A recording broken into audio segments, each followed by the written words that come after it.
الحمد لله رب العالمين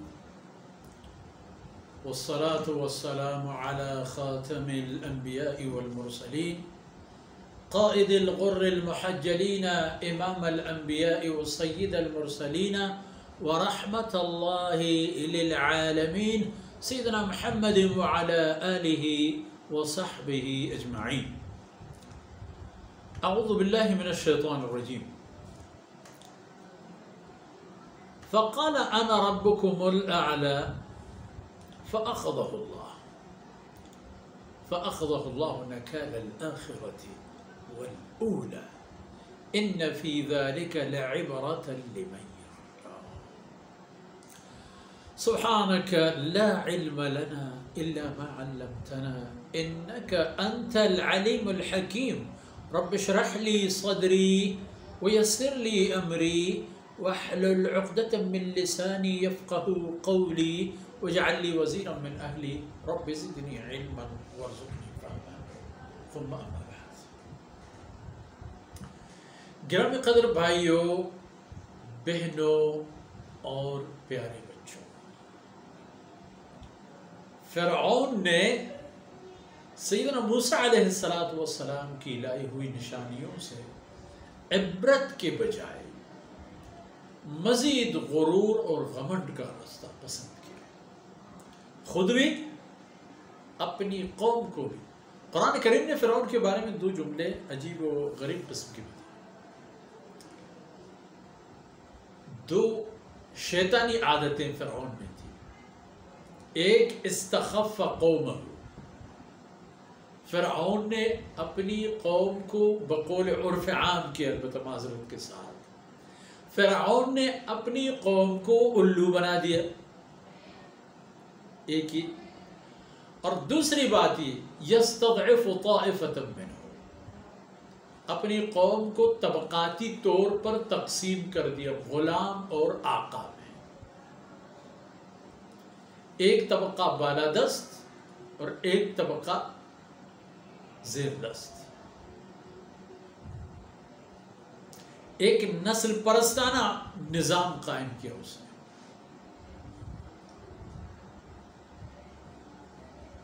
تو یہ باتیں اور یہ عادتیں جب فرعون میں ختم ہونے کے نام نہیں لے رہی تھی تو وقت بھی آ گیا، وہ لمحہ بھی آ گیا کہ اب یہ فیصلہ روئی زمین پر آنا تھا کہ فرعونیت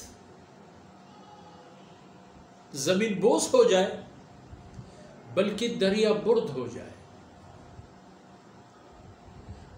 دونوں بات ہو گئی، زمین بوس بھی ہو گیا اور سمندر میں ڈوب بھی گیا. اللہ فرماتے ہیں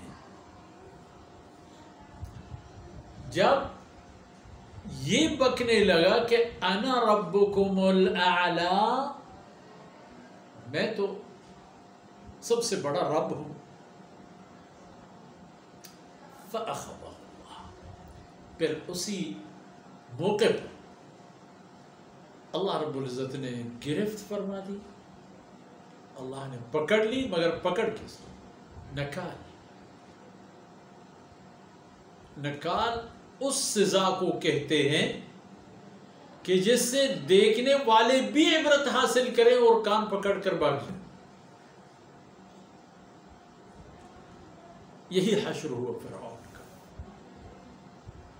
کہ سلطنت بھی گئی، فوج سمیت فرعون بھی غرق ہو گیا. اور جس قوم کو انہوں نے ذلت کے انتہائی درجوں تک پہنچا دیا تھا، اللہ رب العزت نے فرعونیوں کی سزا کے بطور ان قوموں کے یا اس قوم کے ان بے بس لوگوں کو لا کے ان کی جگہ مالک بنا.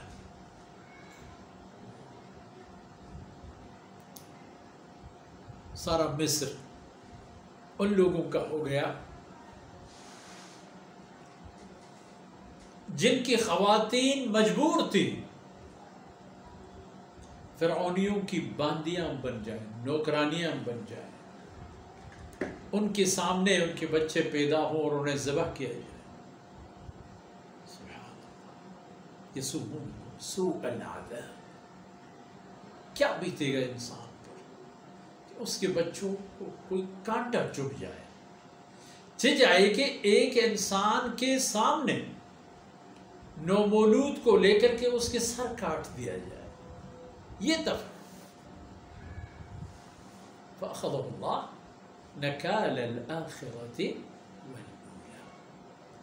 اللہ نے اس کو پکڑ لی ایسی پکڑ کہ دنیا میں بھی نشان عبرت ہو گئے اور آخرت میں بھی. اور قرآن کریم کی گواہی یہ ہے کہ عالم برزخ میں بھی صبح و شام یعنی جہنم کو ان کے سامنے پیش کیا جائے گا. اس کا معنی یہ ہے کہ جہنم کے اثرات، جہنم کے آگ کے اثرات ان کو پہنچے. اسی طرح عذاب میں ہوتے رہیں گے تاکہ قیامت آ جائے. اور قیامت کے دن یقدم قومہ یوم القیامہ. اللہ فرماتے ہیں کہ پھر فرعون اپنی اس قوم کو جس کو انہوں نے دنیا میں الو بنایا تھا، طبقاتی درجات سے نوازا تھا، یقدم قومہ، قوم کی قیادت کرتے ہوئے فرعون ان سب کو لے جا کر جہنم رسید ہو جائے گا. اوردہم النار، ان کو جہنم تک جا کے پہنچا دے گا. جناب میں بھی اور آپ بھی، نعوذ باللہ، یہ ہمارا ٹکرانا. اگر دیکھا جائے اصل بات یہ ہے کہ انسان کو اللہ رب العزت نے اپنی اختیارات کی صحیح یا غلط استعمال کی حد تک قوت ارادی دی ہے، اور اس قوت ارادی کو سامنے لا کر وہ صحیح یا غلط کر لیتا ہے. وقت انجام کار کیا ہو، انسان کو حساب دینا ہوگا. اچھا، فرعون کی غرق ہونے سے کیا یہ ایک قصہ سامنے آ گیا؟ ایک بادشاہ تھا، ظالم تھا،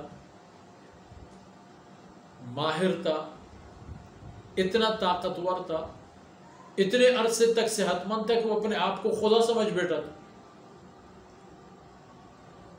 یہ قصہ اس حد تک نہیں.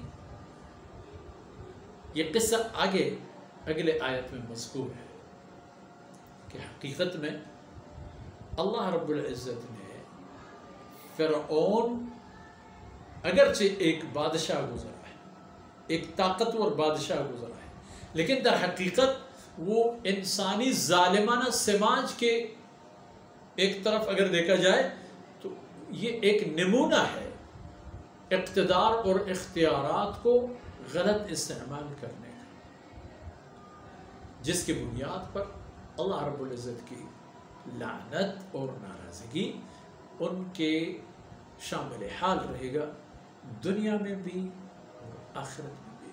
اس لیے سوچا جائے جن کی فرعونی مزاج ہو، فرعونی عزائم و افکار ہوں، ان کو سوچنا چاہیے کہ ایک دن ان کا بھی حال یہی ہوگا.